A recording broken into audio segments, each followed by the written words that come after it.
Episode की शुरुआत होती है एक बहुत ही डार्क और इमोशनल सीन से। हम देखते हैं एक ब्रिज जहां ऊपर के लोग पिल्टोवर के इन्फोर्सर्स और नीचे के लोग जॉन के लोग के बीच वायलेंट क्लैश हुआ होता है। जमीन पर लाशें पड़ी होती हैं, धुआं, फायर और केओस हर जगह होता है। इसी भीड़ के बीच एक छोटी लड़की अपनी मरी हुई माँ के पास बैठी होती है।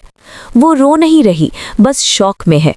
थोड़ी दूर एक और छोटी लड़की अपनी छोटी बहन का हाथ पकड़कर खड़ी होती है। ये दोनों हैं वी और पाउडर।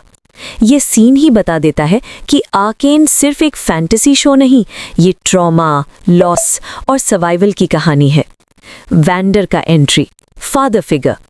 इसी वक्त वहां आता है वैंडर। वो एक स्ट्रॉन्ग लेकिन शांत इंसान है। वैंडर दोनों बहनों को देखता है और बिना कुछ बोले उन्हें अपने साथ ले जाता है। यहीं से क्लियर हो जाता है कि वैंडर सिर्फ गार्डियन नहीं, जॉन का प्रोटेक्टर है। टाइम स्किप, जॉन की जिंदगी। कुछ साल बाद का सीन है। अब हम जॉन को अच्छे से देखते हैं। एक ऐसी जगह जहां फैक्ट्रीज का धुआं है, नैरो गलियां हैं और लोग सिर्फ सर्वाइव कर रहे हैं। यहीं रहते हैं Vi, strong, fearless, leader type. Powder, intelligent लेकिन इमोशनली वीक। माइलो और क्लैगर, उनके दोस्त protector. Powder equals dependent but talented. Building के अंदर पाउडर को मिलते हैं ब्लू ग्लोइंग क्रिस्टल्स। उसे नहीं पता होता कि ये चीज़ कितनी डेंजरस है। जब इन्फोर्सर्स आने लगते हैं, पाउडर पैनिक में एक क्रिस्टल गिरा देती है। बूम! पूरी बिल्डिंग ब्लास्ट से हिल जाती है। विंडोज टूट जाती हैं। पिल्टोवर में केओस फैल जाता है।